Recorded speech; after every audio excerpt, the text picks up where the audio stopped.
So I'm leaving. I'm heading back to Thailand. I thought for sure after a year of travel, I would have a whole new list of things I wanted to see and do. And I do. They just happen to be in the same place, Southeast Asia. So now that I did go out there and spend some time in Asia, I really didn't expect for it to grab my heart so quickly. And I really didn't expect that I would be focusing my energy on going back again so soon, but that's exactly what I'm going to do.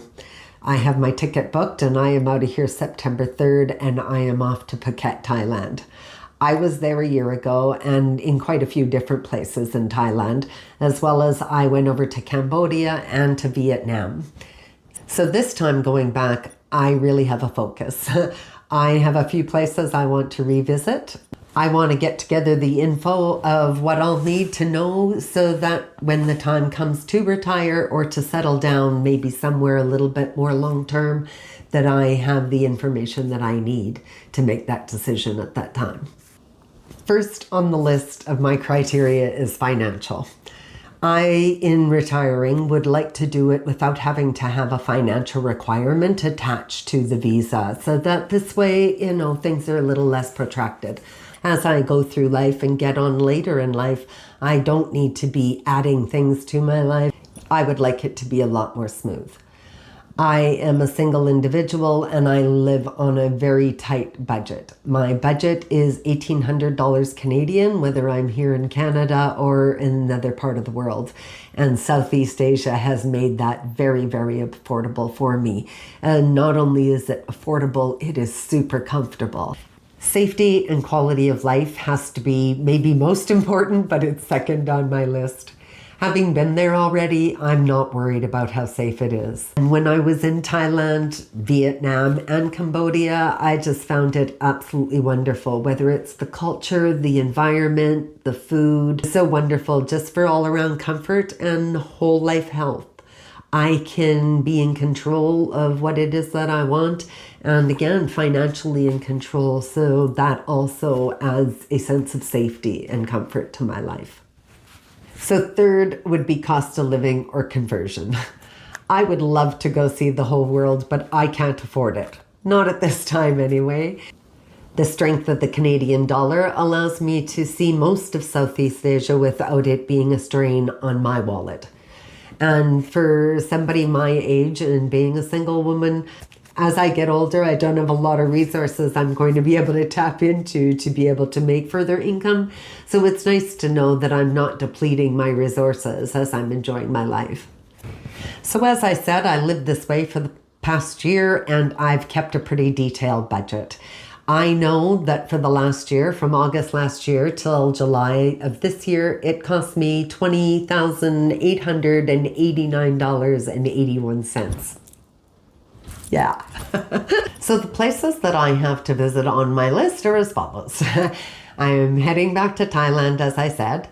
Then from there, I'm pretty sure it's either going to be Vietnam and then Cambodia, or Cambodia, then Vietnam.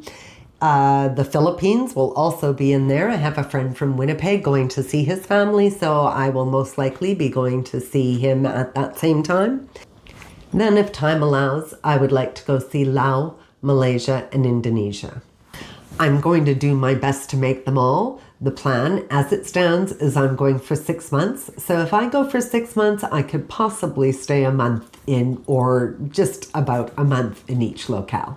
I find that it's really good to go to the site for each one of the countries because some of the requirements can change quite quickly. And this way you're getting up-to-date information at the time of applying. We'll start off with Thailand. Since I was there before, I know that as a Canadian, you can arrive into Thailand without a visa and stay up to 60 days. What has changed is you are required to get a digital arrival card and you can apply for that online. It has no cost to it at all and you need to apply for it up to 72 hours in advance. Thailand does have a retirement visa, but it does have a financial requirement. And as I said, I would like to stay away from that, so I will go on to the next country. Cambodia has a visa that allows you single entry, and you can stay there for 30 days. They do have a retirement visa for 55 and older. You can get it once you arrive there. There is no financial requirement, which is fantastic, but you have to be able to show that you can afford to live there or make sure that you can pay for your living expenses. It's valid for 1 year and can be renewed. It's $290, that being $400.24 Canadian. The next country on the list is Vietnam. I was also in Vietnam when I was there last time. They have a multiple entry visa that's good for 90 days. You can apply online, and there is no retirement visa at this time in Vietnam. Next on the list is the Philippines. The Philippines is much like Thailand. There is no visa requirement for Canadians when they enter, but you only get a 30-day stay in the Philippines. Your visa can be extended. They have a retirement visa, but there is a financial requirement. And as I said, don't really want that. But I will be visiting there for sure. But even though I have a plan, my ultimate goal is to enjoy myself, to really get out there and smile and see what the world has. To keep doing this for an unlimited amount of time until the decision is made to maybe make a more permanent stop somewhere. If you have any suggestions of places I should go and see, or any comments on anything that I've shared, please feel free to leave them below. I have really enjoyed having this time with you. Remember to be kind to yourself. Until next time, take care and talk soon. Bye for now.